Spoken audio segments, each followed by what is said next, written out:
And since we have a few minutes left, and as Rinpoche asked me that since he didn't have time for questions, we can have a few questions now. So Polly will be coordinating that effort. So thank you for practicing together, and I'm open to questions.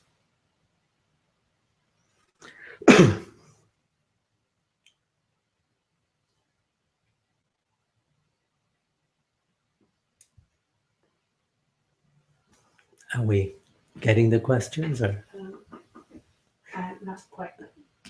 In the meantime, as we receive the questions, I want to say, besides Polly doing so much work over there, and as Rinpoche said, Nick and Scott with them in San Francisco. Here, Leslie is in Houston, and it's been incredibly helpful in putting all this together. So thank you. So let's see if we can get some of those questions. One is coming, okay.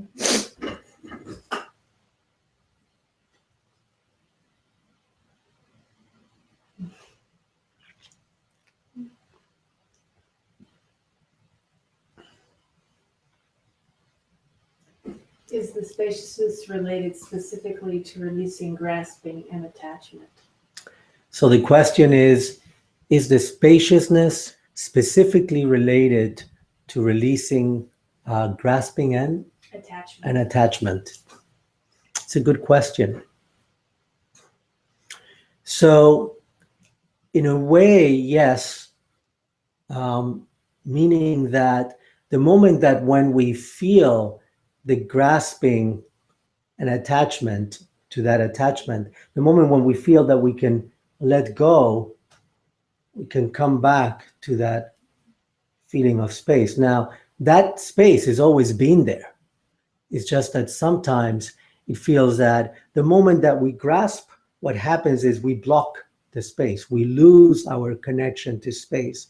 And sometimes in that particular losing is what we allow ourselves to notice, oh, I lost that space. So by letting go, I reconnect to that space. So in that reconnection, we rediscover that space. But that space was always there. It's just that the recognition is that after letting go of that grasping. So yes, if you recognize that you're grasping, let go, and you have trust that you fall back to that space. Hope that made sense. Okay. If the first refuge is like the child and the second like the mother, what is the third one like?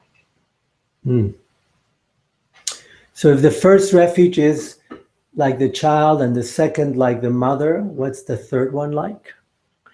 In a way, actually, we say the first one is more like the mother and the second more like the child. The third one is the embrace itself, is like as we come back, the recognition that, first of all, that they were never separate, and that as we, but again, in that recognition, there's a sense of merging. There's a sense of that embrace. And in that third, that's why when we are in that embrace, the great bliss can manifest. So what happens in the third one is the possibility that in having been in recognizing space and recognizing awareness in that union and being in that union, we allow the warmth to manifest. And that's what we talk about, the body of great bliss. Okay, we have another from Liz. Can you talk about how to practice after a terrible traumatic experience when the body and mind are jumbled and frantic and overwhelmed? That's a very good question. So how we practice after a very traumatic experience, and how like kind of a feeling that the body and the mind are so shaken.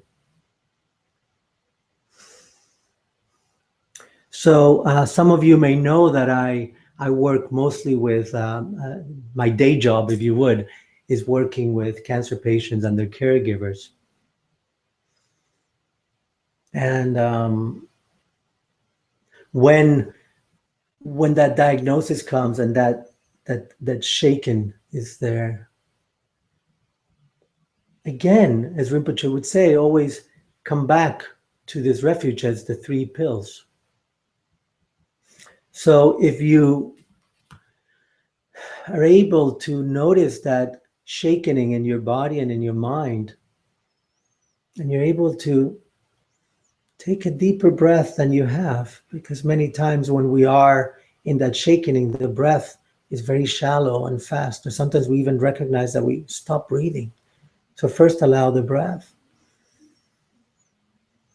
Allow yourself to settle a little lower with the breath. Feel the body. And yes, it might be shaken, but allow with the breath to at least notice that, yes, we've recognized that shakening. And try and recognize that even within that shakenness, there's stillness. To try and start being friends with that stillness. And even when you notice the shakiness, feel the support of that stillness. So the stillness can be a support to slowly get back with the breath and do it kale kale, slowly, slowly. Also feel the support of the Sangha, whether you have a group in your particular city where you're in, Liz, or whether in the Cyber Sangha, that we're all supporting you or whoever is going through that situation. And I notice also that when we practice, for example, as I was saying, in the hospital I work with, many people mention how important it is, the group support, the social support. So I hope this helps. Okay. And from Christian, sometimes emotions are so overwhelming that it's hard to let go, because letting go is like fighting the emotion and therefore it becomes more strong. What do you suggest in that case? So let me see, Christian, if I understand. So when you have this emotion that you're fighting, it's hard to let go. What was the other part, Leslie? Because he feels that the emotion then gets stronger because it's a fight with the emotion and the emotions winning. Sure. And Rinpoche addressed this a little bit today. So the more that you grasp to the emotion, you're giving the emotion more power. And yes, as you mentioned, Christian, you're feeling that the emotion is winning. So as difficult as it is, it's the let go. But what's the problem of the let go? For me, at least, what I feel is the trust. Because what happens is I don't have trust in letting go, because I feel if I let go, the emotion will even grow more. So in a way, the more we get familiar with the practice and we trust more, we're allowing first to even just come, before even letting go, come to the stillness. Come to how is that emotion shaking you, kind of a little bit like the question before, and come to the stillness. Come to the groundness through the breath.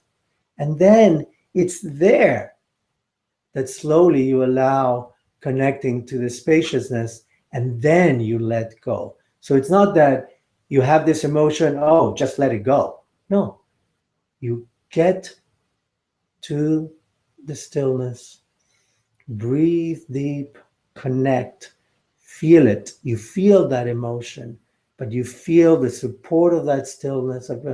Then as you slowly, that stillness kind of ushers you in that openness. It's in that openness that you let go and you trust in that openness. That's why we say that's the refuge. We trust, or we take refuge in that spaciousness. Hope that helps. One more? Sure. From Dennis, what is the difference between Guru Yoga and the 3 refuges? What's the difference? So Dennis is asking, what's the difference between the Guru Yoga and the 3 refuges?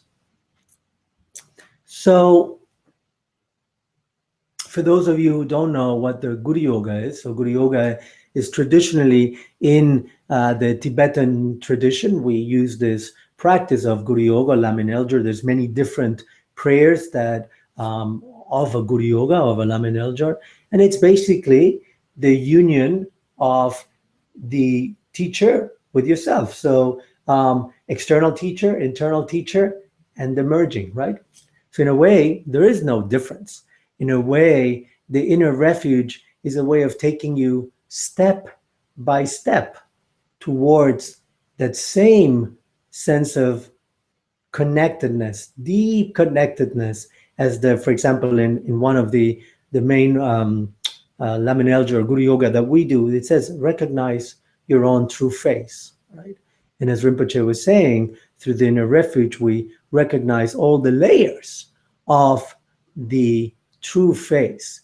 And so in a way, we can say there is no difference. In a way, the method is a little, I think, we have the possibility through the inner refuge of going step by step to get to that place where the Guru Yoga leads us as well. So in a nutshell, they're the same. And again, with the inner refuge, it's a different way or a kind of a three-part way of getting you to that Guru Yoga. But once you recognize that true face is the same. I think there's one more, or that's it? There's one more if you have time. Yeah, I think we have 3 more minutes, if my clock here is right. Okay. From Robin, what am I actually focusing on? How do I tell the difference between my mind wandering and being with my experience? So Robin is asking, what's the difference, or how can I recognize the difference between my mind wandering and just being with my experience? And just being with my experience. How do I recognize the difference between the mind wandering and being with that experience? So I think sometimes, and for me, it's very useful to ground back in the body. So different people can feel it in different way. But when you're grounding there and you notice this movement, you also notice that the mind is somewhere else. So the moment that you notice, you just try and bring it back. When you bring it back, a lot of times, this is a process. It's almost like a ping pong game, right? The mind goes, it comes back, goes, comes back. Sometimes we call it the monkey mind, going from thought to thought, emotion to emotion. So partly is the more we're able to bring it back. So we recognize that we get distracted. We're able to bring it back. What we're doing is we're grounding back in our stillness. The more we are grounding back in our stillness and being familiar with that stillness, we're trusting that stillness, that leads to that openness. And it's in that openness that we can take kind of refuge, as we're saying. We can take refuge in that openness and be in that experience. Robin, I hope that made sense. I think now we are wrapping up. So in an hour, so you have an hour for lunch, wherever you are. Actually, some people, it's probably even beyond dinner. So Rinpoche will come back in an hour. So for those of you, since we're always saying in Eastern Standard Time, so I guess it's 12:15 in New York time. So Rinpoche will start at 1:15 New York time, and then after that we'll have another break, and I'll come back at 3:30 New York time. So looking forward to Rinpoche's teachings and to seeing you then. Thank you.